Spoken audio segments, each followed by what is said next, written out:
শিবির তৈরি করে ইমারত। এখন ধরুন একটা রাস্তা নির্মাণ হবে, তার জন্য ইটের দরকার হয়, ইটটাকে এটা গিয়ে অন্য জিনিসে রূপান্তর করে কে? শ্রমজীবীরা, শ্রমিক শ্রেণী। সংযোগ স্থাপন হয়, সুবিধাটা কি কৃষকের? সুবিধাটা হলো কৃষকে যদি সেখানে গাড়ি আনতে পারতেন না, এবং সেখানে গ্রাম থেকে গিয়ে একেবারে যে জিনিসটা বাজারে 20 টাকা দাম, এটা তার সঠিক রাস্তা দেখায়, সঠিক দিশা দিয়ে তাকে একটা সঠিক লক্ষ্যে পৌঁছে দেয়।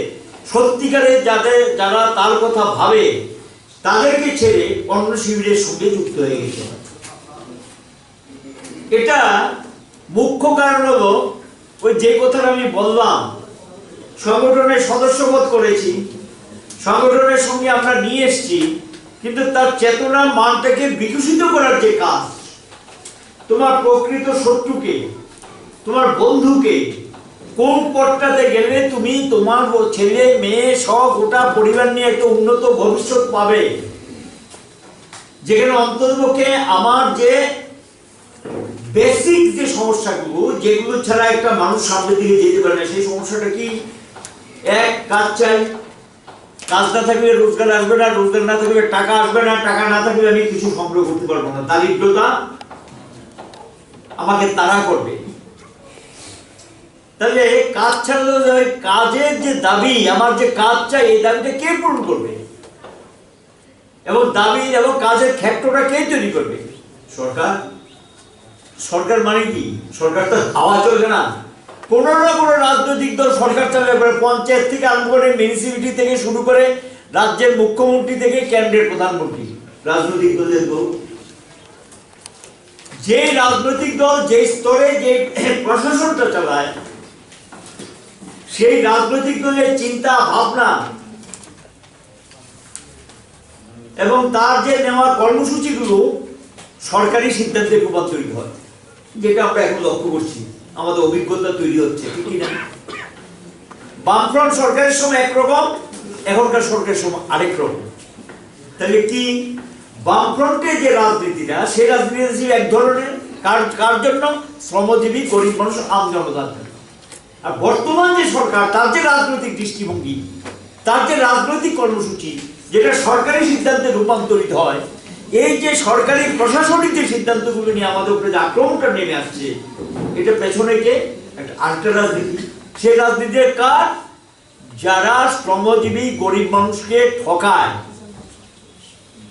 এবং তাদেরকে ঠকিয়ে তারা তাদের অর্থের পাহাড় জমায় এবং বড় লোক তৈরি হয়, এবং এই তৈরি করার ক্ষেত্রে যারা সাহায্যকারী ভূমিকা নেয়, একচেটিয়া পুঁজিপতি, বহুজাতিক সংস্থা, ধনিক বণিক, তাদের স্বার্থ রক্ষা করার জন্য যে রাজনীতিটা কাজ করে, সেই রাজনীতি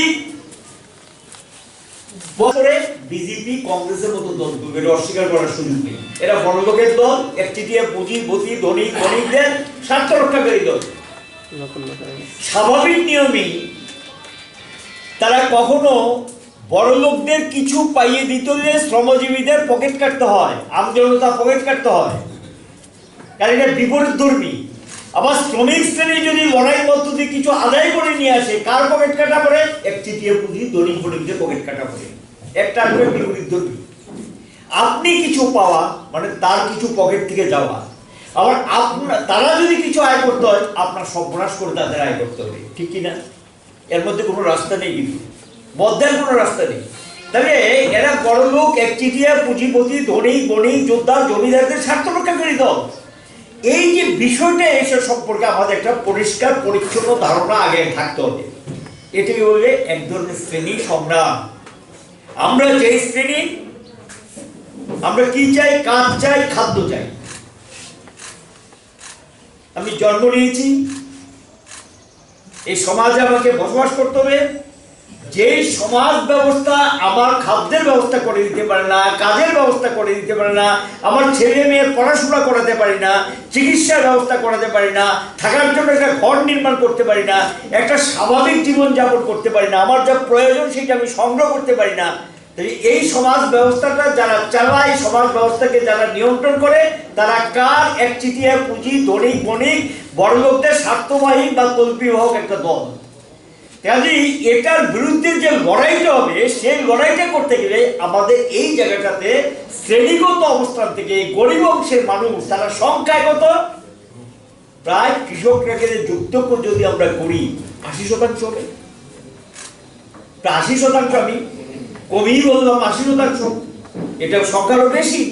তাহলে 80% মানুষ শ্রেণীগত অবস্থান থেকে হয় একেবারে স্বাভাবিকভাবে একটু কোনো ধরনের 1 কানি 2 কানি 4 কানি জমির মালিক কেউ, আর কেউ হয়তো একটু একটু কোনো একটা কাজ করে ভালো আছেন, এই অংশটা সম্ভব যে প্রায় 80% মানুষ। তাহলে এই যে 80% মানুষ যারা রাষ্ট্রের মেরুদণ্ড, তারা কারা? তারা হলেন যে কৃষক।